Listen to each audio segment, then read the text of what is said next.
Olá, prezados. Hoje iremos falar de um tema polêmico, que é os Santos Padres e a questão social. Este tema é bem interessante porque ele me faz gravar este áudio, este vídeo, por causa que ultimamente tenho visto algo que tem se tornado recorrente novamente, não é a primeira vez, de certas pessoas, né, usar em seus argumentos os Santos Padres para justificar certas tomadas de posições mais voltadas para o campo social dentro da igreja, para dizer, olha, isso desde os Santos Padres, isso já acontece, isso já ocorre esse tipo de abordagem, enfim, o que nós fazemos hoje nada mais é do que uma característica essencial da igreja. Bom, é um assunto que entra no meu interesse, porque toca nos Santos Padres, então para mim é necessário dar uma contribuição sobre o assunto. Bom, o que nós precisamos entender é o seguinte: as pessoas que falam deste assunto e colocam os Santos Padres em seus argumentos para justificar certas tomadas no campo social, elas muitas vezes estão erradas e certas ao mesmo tempo. Bom, agora vocês vão perguntar por que, Daniel? Bom, agora eu vou explicar para vocês entenderem de quais pessoas, de qual segmento, de qual característica, estereótipo estamos falando. Bom, as pessoas voltadas a uma reivindicação social mais aprazível à esquerda política tem certas implicações dentro da igreja, em uma presença forte na igreja, né? Então vocês já imaginam de que segmento eu esteja falando. Bom, sem criticar de uma forma injusta numa generalidade, né? Sem generalizar, né? É bem importante que nós sejamos claros. Muitas dessas pessoas se usam dos Santos Padres e outras não entendem o que estão falando, não conhecem os Santos Padres.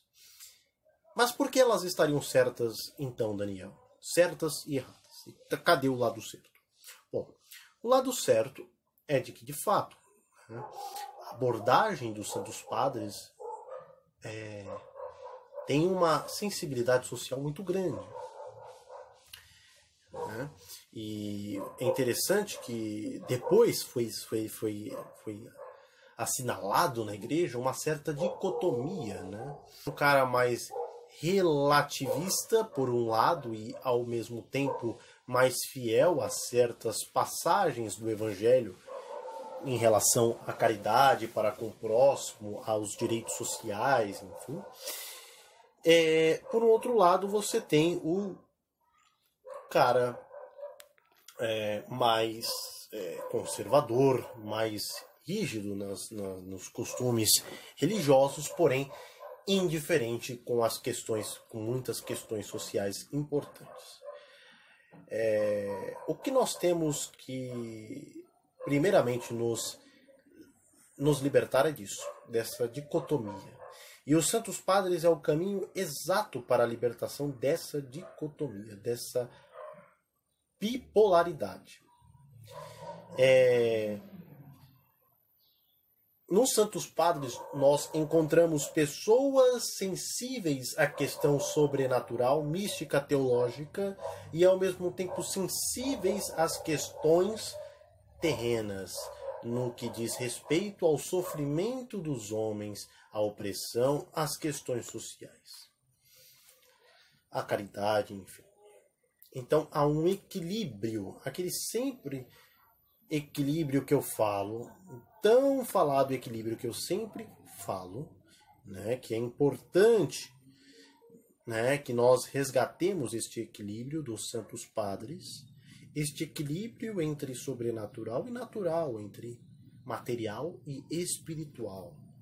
E também se aplica aqui nisso, né, para nos livrarmos dessas dicotomias que nada mais são que os extremos. Bom, geralmente essas pessoas que evocam os Santos Padres para falar dessas questões sociais, geralmente elas são pessoas mais insensíveis às questões sobrenaturais e à teologia.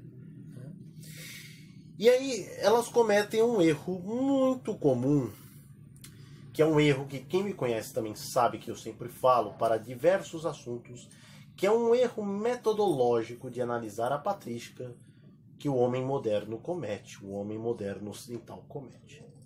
Foi um grande avanço a retomada dos estudos da patrística, voltar às teologias da fonte, aos teólogos de fonte.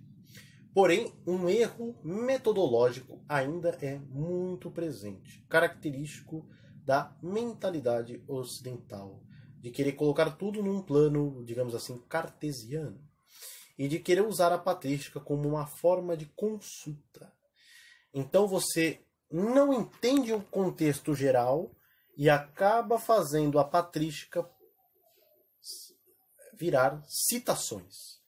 Então você tem um assunto X, e aí você fala os Santos Padres e o assunto X.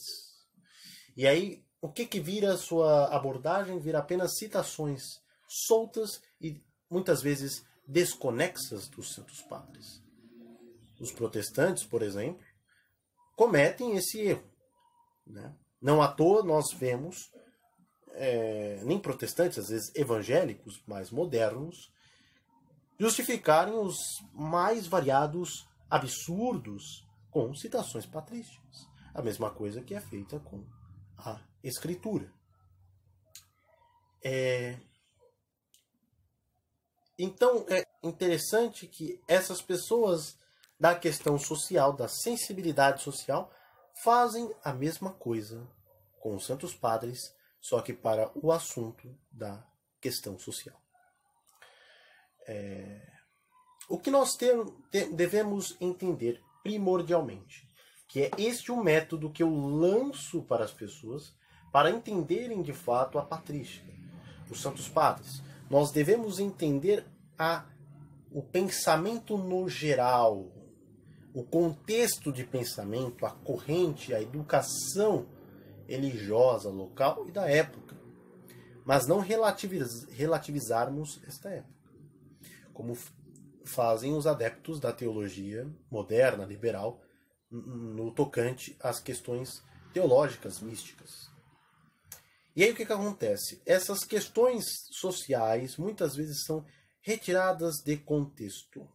Porque o que nós devemos entender é o seguinte: o pensamento patrístico, ele é muito simples e ele é um só. Principalmente da patrística grega, o que nós devemos entender? Uma cosmovisão básica com relação ao homem e à criação. Em resumo, a criação, o homem, a criação no geral, ela está doente depois da queda. Estamos num estado de doença.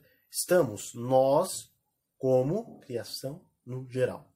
Estamos num estado doente, rebaixado, de moléstia. Certo?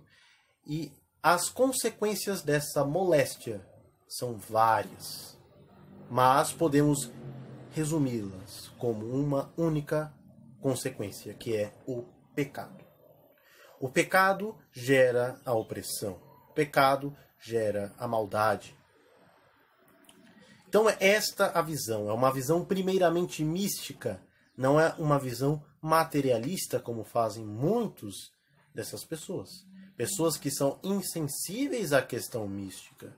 Que no fundo elas são materialistas e apenas se usam dos Santos Padres para, de uma citação jogada fora do contexto, às vezes para embasar um posicionamento materialista de briga por direitos. Vamos entrar nisso para falar que isso não é o essencial, mas que também não deixa de ser importante. Bom, então com isso os santos padres denunciam as injustiças sociais, porque eles enxergam exatamente as injustiças sociais como mais uma das consequências da maldade, do pecado, isto é, do pecado. A opressão, isso tudo é obra da maldade, do pecado, mas da maldade que entrou no mundo, não da maldade de classes, não da maldade de um governo X, de um governo Y, de um partido tal, de um partido A, de um partido B, mas fruto do rebaixamento do homem. O homem está mal, o homem está suscetível à ganância, ao poder. E isso qualquer um pode estar sujeito. Então essa é a visão primordial para entendermos da onde que parte a abordagem patrística da questão social. Então, os santos padres, não sendo indiferentes, porque consideram que isso tudo é fruto do pecado, eles não serão indiferentes aos problemas sociais. Mas aí entramos numa seguinte questão. Qual é o antídoto que os santos padres oferecem? Não é uma revolução, não é a criação de um partido, não é a criação de um grupo, de um diretório acadêmico, de uma comunidade social, mas a vivência do próprio Evangelho, que é o amor. Mas esse amor não tira toda a abordagem mística de Deus, pois o mistério de Deus é amor. Para os santos padres, todo o estudo da teologia, que para muitos modernos é praticamente enfadonho, é perda de tempo, para os santos padres é exatamente uma das vias, mas não a principal, uma das vias que provoca a nossa aproximação, porque nós vemos que Deus é amor. E este amor resplandece, é visto nos irmãos, na forma que nós tratamos o irmão. E aí, nisso nós entramos numa questão bem interessante. Um santo padre importantíssimo na história da Igreja Universal, que é São Basílio, Basílio de Cesareia, Basílio Grande, Basílio Magno. Grande, santo completo, em todos os sentidos. São Basílio se destacou também por ter tido uma atuação de sensibilidade social muito forte. Mas aí percebemos esta sensibilidade de São Basílio, principalmente quando ele está à frente da igreja de Cesareia. Nós percebemos esta sensibilidade social de São Basílio para com os pobres e oprimidos. E nós percebemos uma coisa muito interessante. São Basílio, para ajudar os pobres e os oprimidos, para ter uma atuação social, para fazer com que a igreja seja presente nos problemas do homem daquela época, São Basílio não fundou uma ONG ou algo do tipo, São Basílio não fundou uma associação, São Basílio não fundou um partido, São Basílio não fundou uma ideologia. É interessante nós refletirmos. Sabe o que São Basílio fundou, meus caríssimos? Um mosteiro. Veja que coisa interessantíssima. Um mosteiro. Exatamente a união do místico e do material. Os monges seriam encarregados da formação do povo, seriam encarregados de ajudar o povo nas suas necessidades, tanto físicas quanto materiais. E os monges passariam a ser a vanguarda da assistência social à população de Cesareia. E nós vemos na história quanto que Cesareia foi exemplo de sensibilidade social e de justiça social. Mas não pervertendo-a, mas abordando a justiça social da forma como ela é. Obviamente, isso não tirava críticas aos atuais sistemas de poder, sim, mas não de uma forma tendenciosa para uma ideologia e nem para determinado segmento político, mas para o conserto geral do homem, porque não era denunciada a politicagem, não era denunciada questões secundárias, mas sim o essencial, que é a maldade do homem e como certas ideias podem ajudar a corromper ainda mais o homem. Vemos hoje, não precisamos nem citar, quanto que há de ideologias aí, mundo afora, que ajudam nesta degradação do homem. Nós já temos uma degradação natural que, se nós não vigiarmos, ela se acentuará. E tem certas ideias, postulados, que asseveram este quadro de decadência moral do homem, de nós seres humanos. Então é interessante nós vermos a chamada atitude profética dos Santos Padres. Ela é voltada sempre, primeiramente, para o plano espiritual. A obra sobre a incompreensibilidade de Deus, escrita por São João Crisóstomo, grande Santo Padre também, contemporâneo de São Basílio, nós vemos ali que é um tratado teológico, né? Porém, poucos sabem que o contexto daquela obra é exatamente um contexto social, sobre a interferência de certos governantes que se aproveitavam de certo destaque em meio à igreja para aplicar suas políticas perversas e escusas, seus interesses escusos. E é interessante que este carisma profético de São João Crisóstomo é manifestado quando ele escreve, principalmente, esta obra sobre a incompreensibilidade de Deus, para percebermos que os Santos Padres, nem nos assuntos mais terrenos, podemos dizer assim, nem nestes assuntos mais terrenos, mais materiais, eles deixaram de lado a questão mística, a questão espiritual, teológica. Por quê? Uma outra característica para a patrística, para os Santos Padres, não há divisão de realidade. Não há divisão de realidade material e realidade espiritual, mas sim uma única realidade. A realidade, no fim, é cósmica. Uma grande característica para também termos consciência, para analisarmos as abordagens sociais dos Santos Padres.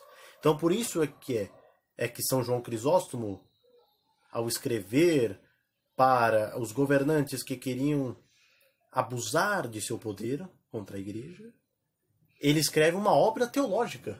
Exatamente por isso, porque a teologia é a realidade principal da realidade completa. Então ela nunca deve ser deixada de lado. O evangelho não deve ser subvertido, não deve ter seu lado místico esvaziado, porque senão não estamos mais enxergando a realidade, estamos fazendo uma ideologia.